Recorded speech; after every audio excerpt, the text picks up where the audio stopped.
Okay, thank you so much, everybody. Good afternoon.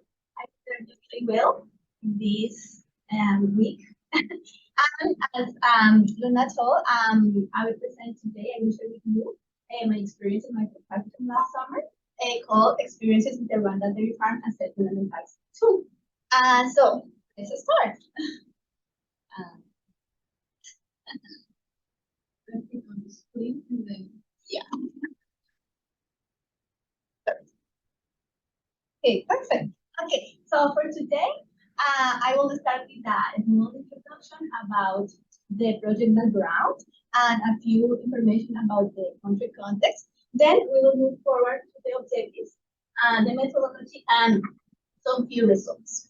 So my main purpose for today, sorry for this, is to share about the methodology and my experience there, rather than focus on the results of the project. So I take advantage now, and I invite you on next April 4 when I will present everything to my committee, so you are more than welcome to join. Okay, so why I went to Rwanda? So before answer that question, I want to share these pictures of the landscape of the country. And maybe you know, Rwanda is known as the land of thousand hills. And because when you enter to the country, you can see only mountains, a lot of hills, like in this picture, in the middle. So it's amazing. It's really beautiful. It is mountains, although in the western part is more flat, flatter than in the rest of the country. Okay, so why I went there? As Una said, I work in the lab. This is a lab that mainly with livestock systems in Africa and some countries in Asia. in Asia, sorry. And they, in 2019, developed a diagnostic tool called Rwanda Dairy Farm Assessment Advisory Tool. This tool was developed and designed exclusively for Rwandan conditions, and it was the result of a needs assessment that they did like between 2016 and 2018. They realized that dairy sector had some weaknesses. For instance, mastitis. Mastitis is a huge threat for the dairy system, and Rwanda had this problem around the country. So after this need assessment, they found that they needed to give a tool to the veterinarians, to the extension agents, to improve the way they teach farmers and advise them. So this tool came like a part of this result. So the diagnostic tool, it's as I told before, it's directed to veterinarians, technicians, animal scientists, and even people in academic sector. And the purpose is for them to improve the way they evaluate and monitor the dairy farms, and then advise the farmers. That's the main purpose of the tool. Okay, so I want to share with you how it looks the tool. Basically, it's a set of questionnaires that is divided in 7 components: housing, milking routine, milk handling, mastitis, cow management, record keeping, and nutrition. As you can see here in these components, these are like key components of management of the dairy system. You need that people is aware of all the events, so they need to record all the events of the things that happen daily in the system. And also, as I said before, mastitis is a huge important problem that they needed to face. For the veterinarians, the idea was, and actually I have a copy if you want to see closer, for people in Zoom. And, the idea is that the extension agent or the technician take each part of the tool, go to the farm, and start talking with the farmer. So the idea of the evaluation is an evaluation based on questions and observations. They can go there and start talking with the farmer and evaluating each subcomponent based on the scale, which goes from 1 to 5. So, for instance, in the first part, location of the milking. So it's important for hygiene and for hygiene practices that people has a specific location for milking. So the question is, okay, how do you milk your cows? Let me see your spot. So if people is doing the milking process in a specific area with all the hygiene practices, people will receive 5 in the score. If not, 3 or 1. It depends on the conditions. So the technician will put a number in each item, and it will obtain 2 scores. One for the subcomponents and other for the big component. At the end, the tool in Excel give us the summary of all the components, as you can see here in the Excel. So we have the percentage of each component and also a bar graph to help the technician to explain the farmer what is happening there.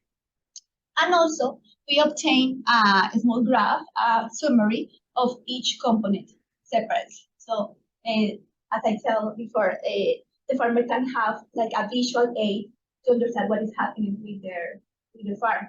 However, and I would like to add here something that I found there. People didn't like so much this kind of graphs, the spider graph. It could be sometimes confusing. Yeah, honestly, I think it's not so visually so easy to understand. So people said we prefer bar graphs. So this is one of my recommendations for the tool, that maybe they change this part to be more friendly. Okay, and yeah, so this is basically the tool. And so what the lab did there? So in 2018, when they went to Rwanda, they trained 42 people that pertain to the research. Veterinarians at the district and center level, at the milk collection centers, advisors, and also faculty from the University of Rwanda. Which I didn't mention, but some of the students there and professionals, they help to develop the tool. Okay, so I will talk a little about the country. I will not go so deep. So Rwanda, as here you can see in the map, small country, very, very small, just 26,000 square kilometers. And it's a landlocked country. So you imagine maybe the challenges because they don't have access to the ocean or the seas. However, they have a good amount of lakes and rivers. And Rwanda is divided mainly in 5 regions: the eastern, the northern, the western, the southern, and Kigali City, which is the capital. As we saw in the picture, the highest mountains give us the highest point at 4,500 meters, and the lowest 950. This is important because that determines some characteristics of the livestock sector that they have there. Okay, let's go. So here I just want to share with you some small pieces of the social aspects of Rwanda. I like to see this kind of graph, the population pyramid, because it gives an idea what's happening with the country, the social aspect. So as you can see here, a huge part of the population is between 1 and 30 years, 34 years. It's a very young population in the country, because many social aspects, but also I would say that the genocide in '94 is an important aspect that influenced that a small amount of elder or old people. However, they are doing very well, and you can notice in this graph, if we compare in 1996, 2 years after the genocide, and some parameters like the mean years of school have improved. I decided to disaggregate the data between females and males because still there is some differences. Although maybe you know that Rwanda is known because women have a high participation in the parliament. However, still some differences between women and men, like the gross national income. But I think that the country is doing great, especially in the education sector and health system. Okay, perfect. So this is to be the topic a little. One of the things that I didn't know of Rwanda until I started reading about the country, was the milk bars. So for you, it's popular here and in South America. We have the typical bar where you go and drink alcohol, cocktails, beer. Yeah? But in Rwanda, you have bars when you drink milk, which is so amazing. And it was one of my purposes when I arrived there to go and visit these bars. There are two options, the rural and the urban bar. So basically in those places, they function as a small collection center. They receive milk from the big company of the country. They preserve in these, I forgot the name, the tank. And similarly, in the rural bars, they have their own cows also, they can preserve some of the milk. So they sell in big bottles the milk to the people in the neighborhood. And all people go there, sit, and drink a couple of milk, as I did with my beautiful translator, Katie. So it's popular. However, these milk bars have diminished with the time, especially because of this. They need to have certain conditions to have the milk there. It's very important. Okay, so milk bars. Perfect. So I think I'm going so. So let's talk about the objective. So as I told before, the Innovation Lab did this training.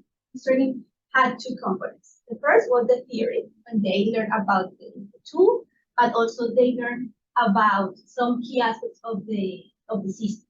Because even they are veterinarians or technicians, you know, we always need some training, extra training from about basic skills. So they received this training. And also, I forgot to mention, 2 years ago, the lab made another training, but just with the students, only students from the University of Rwanda. This training was different because the students only had access to the theory. They couldn't practice anything. It's a difference. So, you know, between 2018 and this year, we had COVID, so there was some issues there. There was not a follow-up or evaluation process after that. So my purpose there was going and talk with people, find their experiences, talk if they use the tool or not, the barriers, and basically opinions and perceptions of the tool. Why? Because first the lab wanted to know what is happening, and also if they can move forward with the tool. So the general objective was to determine the feasibility of including the dairy farm assessment and advisory tool as a diagnostic strategy in the Rwanda milk production system. So we asked some research questions. We wondered about if these mechanisms would be useful for identifying really the limitations of the system, and also improve as a strategy to improve the dairy system around the country. Okay, so the methodology. I want to take advantage of this picture first and show you about the landscape again. Another interesting topic thing that I saw there was the tea crop, the tea plantations. That was something that I didn't know in my review. So it's really amazing to go there and see these big mountains full with tea. It's really beautiful, people working there. It's amazing. And also between the tea crops, they have these plantain, maize, corn, cassava crops. Okay. And this is just a model of one of the farms, but I will talk later about it. Perfect. So who I met there? Basically, after I finish the interviews, I divide all the group in 5 groups. First, I had the veterinarian and presidents of the milk collection centers, NCC, which was the biggest group of the interviews. Here, you can see some pictures. So this is a milk collection center. They also, most of them have a cooperative. So this cooperative have the mission to go and help farmers to receive training and provide other services. So they have like this warehouse with food for animals and also for And this is a veterinarian that is helping the farmers assessing the farm and giving advice. The second group that I have is the district and sector veterinarians and the private veterinarians. These veterinarians basically are the ones that work in the next level of the chain. They are at the offices making some rules and in general working for the livestock sector. So the meat collection sector work directly for the dairy system, but these district and sector veterinarians, they work for the livestock sector. So their time is not only for livestock systems, for dairy systems. And these private sector advisors are people that, for instance, one of them work in the feed industry. So they are somehow related with the system, but they don't work always directly with the farmers. And then we have the students and the professors of the University of Rwanda that we met there, and I will talk more about it. Okay, so when I met them, I had the opportunity to go around the country. So I started going to the northern of the northern region, then to the west, south, Kigali City, and then the western area. So I looked for the 42 trainees, the first group, but I just looked for found 40, which I feel is a very good number. And the last part was here in this area, is Nyagatare, where you can find the main site of the University of Rwanda. There I work with the students and some professors. Okay, so how was the methodology basically, the methods? So with people from the first training, the veterinarians, I did basically as an instructor interview. We talked about the tool, I collected information, I had some open and closed-ended questions, and even I had one question with the Likert scale to identify how they learn to manage the tool. So with the students, we did some focus groups because, as I told you before, the training that they received was very different. So first we did the training, and then a focus group to understand their experience. Okay. So I just want to share with you some of the features of the interviews. These was that they are veterinarians that used to work for the meat collection centers, but right now they are working in other areas. Here, this was the field day. I think for me, all the experience was really amazing. I knew beautiful people, but this day for me was one of the best because we could work with the students on field. So we checked the tool the day before, and the day of the field we went. We checked the cows. They talked with the cowboy and with the manager of the farm. They used the tool, so it was pretty amazing to see them managing the tool. Then at the next day, we did the focus group and the SWOT analysis. And basically, I divided it into small groups.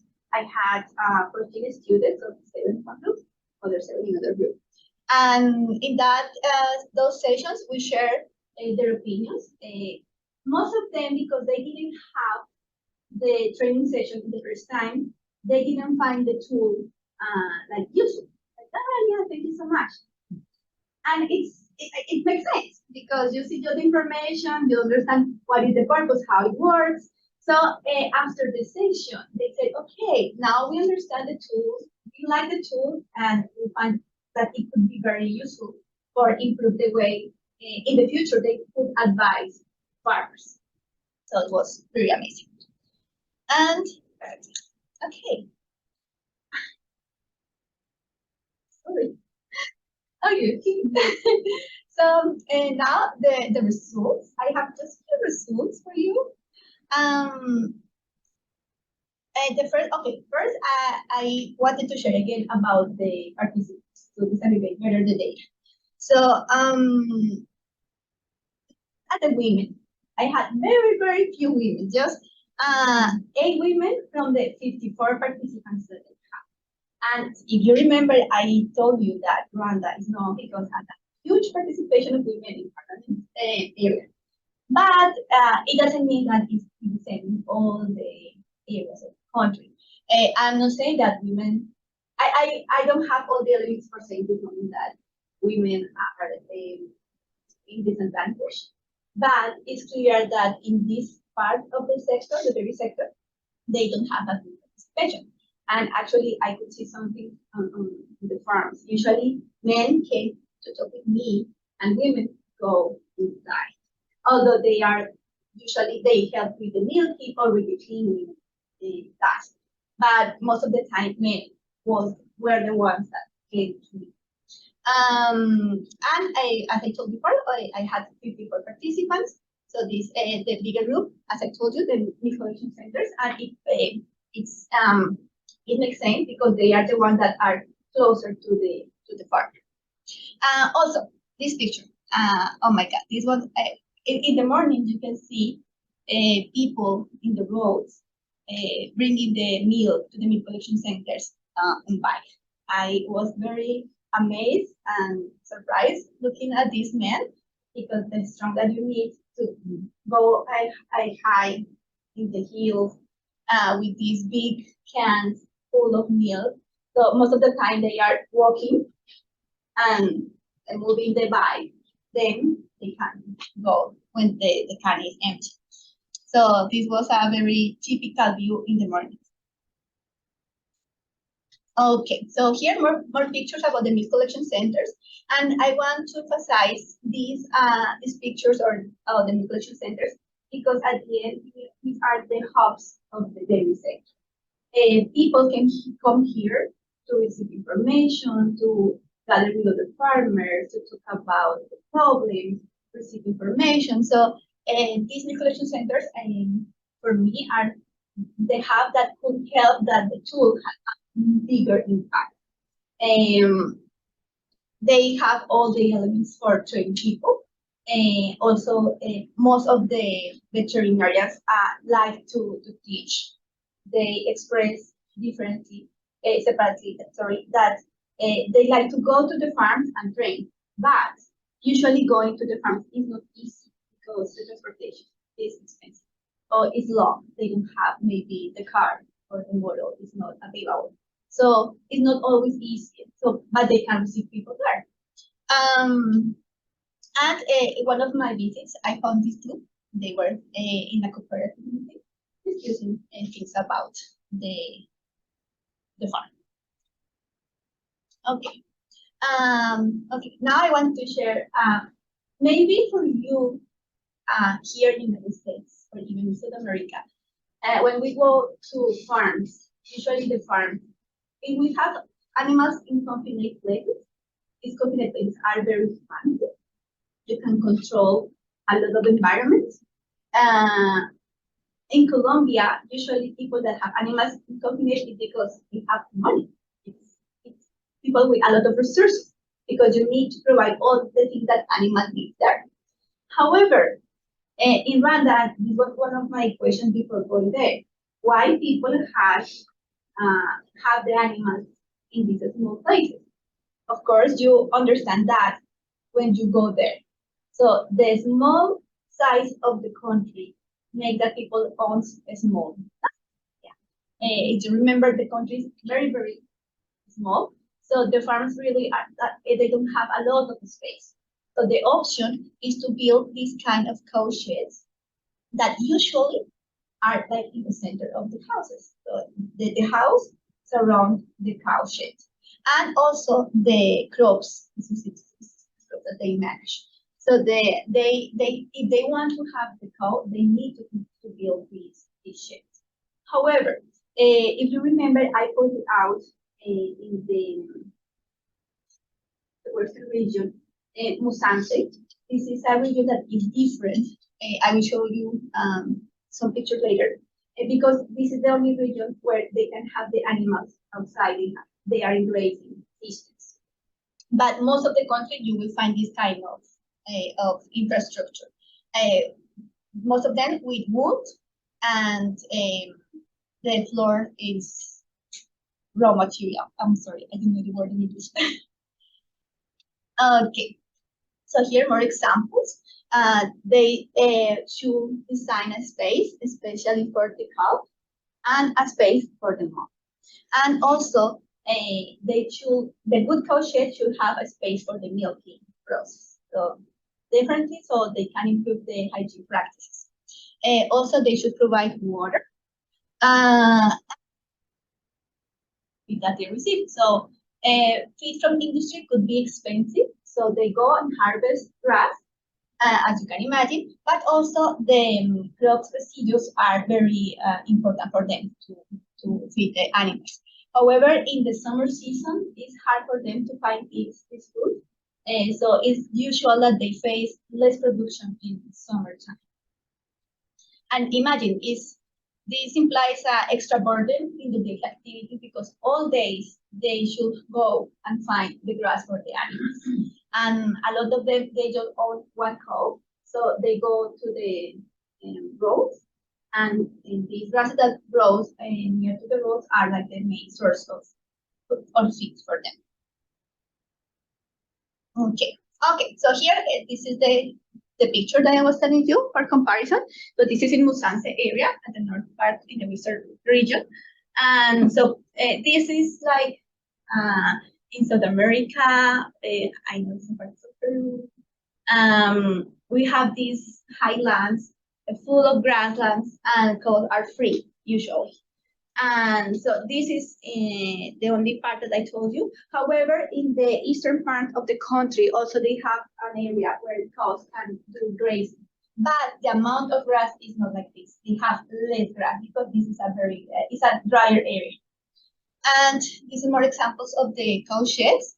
And most of the people that I knew there, they have 1, 2 cows, most of the people. In this picture, to the left, it was one of the farms with more cows. He had like 7 cows and a bigger infrastructure, the space for the food, the space for the animals to see, to move around. It was a very good farm. And also you can notice the differences in the way they construct the cow sheds.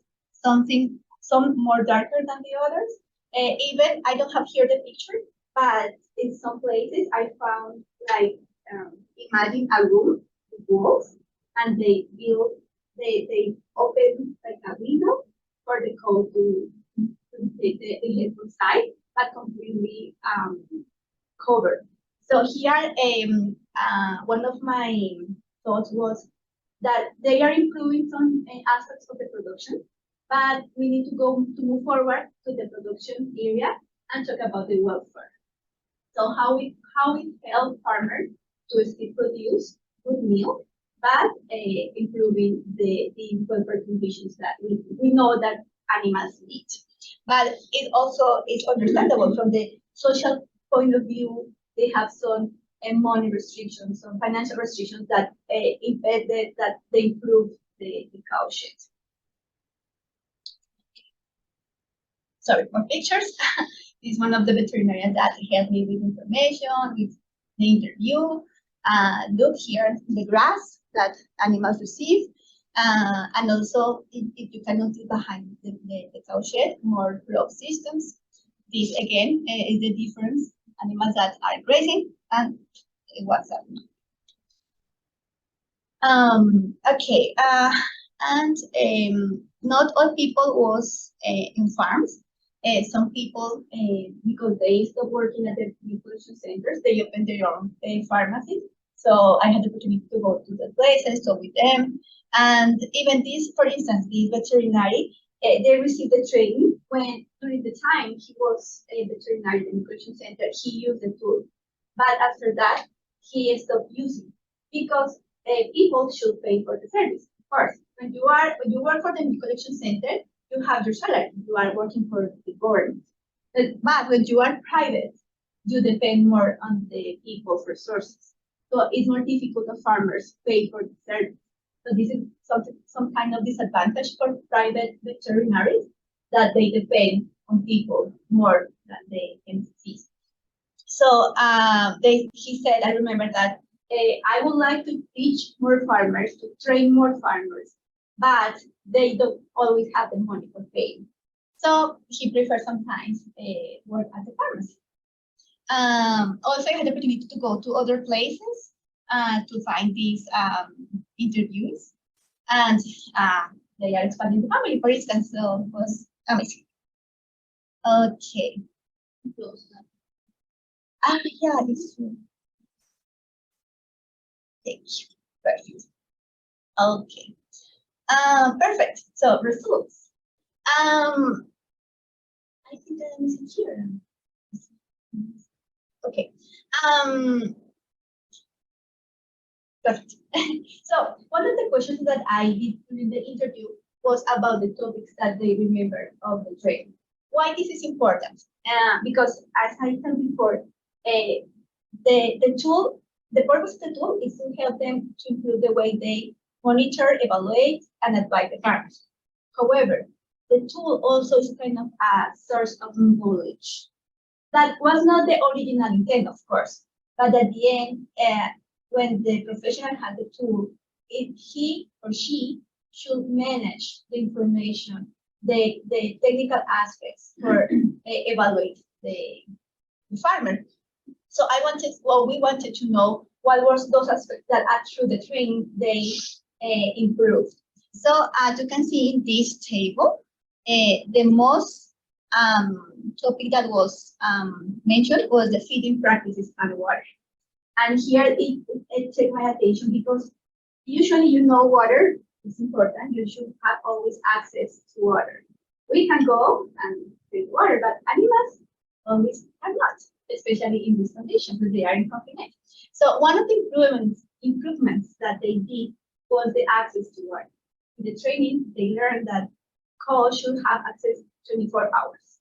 And they found that in the real conditions of a lot of farmers, they gave water sometimes in the morning, sometimes in the afternoon, so not all day. As you can imagine, the impact in the production is important. So after the training, you start implementing this full access water all day. And the production, they could see that improved in many areas, which was good. About the feeding practices, because they have a small area for grazing or grow the grasses, they need to know more about how to preserve, how to do hay or silage. So this was an aspect that they covered during the training, but was not deep. But people still was thinking, okay, how we can improve the way to feed the animals. Another important topic was the hygiene practices, disease, and mastitis, as I said before, because mastitis had a big impact in the sector. And as you can notice, the meat collection center veterinarians, they focus more in first aspects, also meat production in general. And some of the quotes that they mentioned, and this is not bad, it's another slide maybe. With the training, they learn to see the cow as a business, not only as the source of the meat of the day. So this change, this shift in the way you think and you see your animal also help them to take different decisions. So I think the training in that aspect also was positive. And the tool, of course, helped them to record that information and know how much I am producing, how much I am receiving for that meat. So the tool helped them to see their animal reproduction in a different way. Okay, the quote. What I learned was to assess a farm, housing, feeding, prevention, and health management. We participate in milking process, so we found things farmers were not doing well. So a lot of veterinarians told me that maybe usually they just go and went to the farm and put a vaccine or help with basic things, but they didn't went to the training level. To the training level. So the tool helped them to bring more information to the farmers. Okay. Okay. This question, it was about what was your first impression about the tool? So most of the people said that they were very happy. Why they were very happy? Because they learned information. So here was when I realized like this unintended consequence of the tool, that the tool for them became a source of knowledge. Actually, I don't think I have this slide. Maybe we'll come back later. Yeah, it's here. Sorry, I will come back to the box. But why for me that part was important? When I asked them if you use the tool, I found this information. Most of the people in the collection centers, they said, yeah, we use the tool at least once. Overall, all the population, they use the tool at least once, 43%. Sorry, I said contrary. 43% of the population use the tool at least once. But people at the collection centers use more. It makes sense. They are closer to the farmers. District and veterinary sectors use less, but look here, information. We didn't expect that. At the end, because the tool could be long, 7 components, imagine. You need a lot of time. You need to go to talk with the farmer. It could take maybe 2 hours. It depends also on the relationship. So they found that it was more helpful to go to the farm, they take some aspects and teach the farmer those things that they learned in the training with the tool. So okay, the tool is telling here that we need to have a better scope for cleaning the floor, for instance. So they start teaching those kind of things, how to improve the scores, even if they were not evaluated. So the tool became a source of knowledge. And for that reason, they said, okay, we got happy because we learned things that we were sure that it will be helpful for the future of the production system. So I was excited about the tool because the tool will help the farmer to manage the cost as a business, and I can tell before. Actually, I was good. My first impression, I asked myself, it's possible to develop something like, it says there, something similar to for other livestock species. So this was one quote from a professor at the University of Rwanda, and I like it because this tool is developed only for Rwanda exploitations. So people said, okay, we can do the same for poultry, for pigs, which are areas that are increasing in the country. So I think it's pretty helpful. And okay.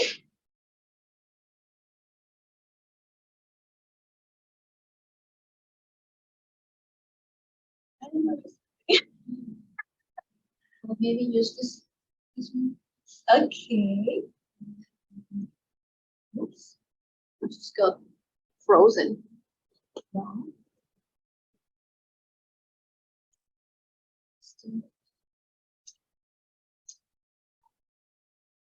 Oh, maybe this is the last one. Setting on your presentation, the next slide. But I have other actives like conclusion. But it's okay. You can pick this one, right? Yes. Okay. I'm sorry. So let's take this one, and I will go to the conclusions. Yeah. Perfect. Yeah. This enough. So just for finish, also another of the benefits that they received through the tool was the record keeping. As I mentioned at the beginning, it's important that the farmer create this habit to record all the information. So they found that people that improve in this habit, they improve also the production of the animals. So it was a good finding. Of course, I don't have data, quantitative data to prove that. I just have their statements. But I will not say all the people found that the production system improved. No. Also because not all the people could apply the tool because different barriers that I will tell you in 15 days.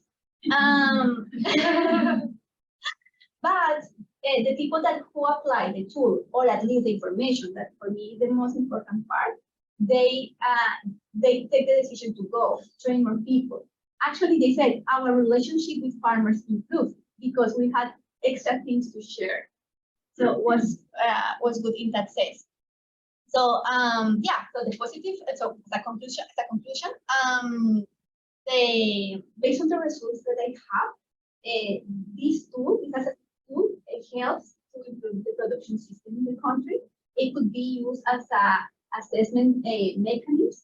And the only thing that we need here is to improve maybe the training periods, do more follow-ups for sure, and also include more farmers.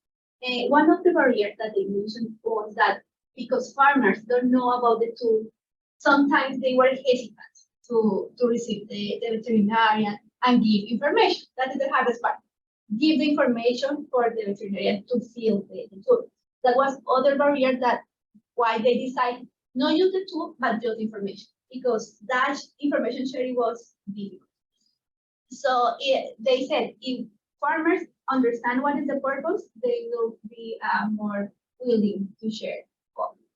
And MCCs are the hub. So I think that the trainings focus on a way that MCCs become a center of knowledge. I think that the scope of the tool would be broad. So thank you so much. I think after all, I'm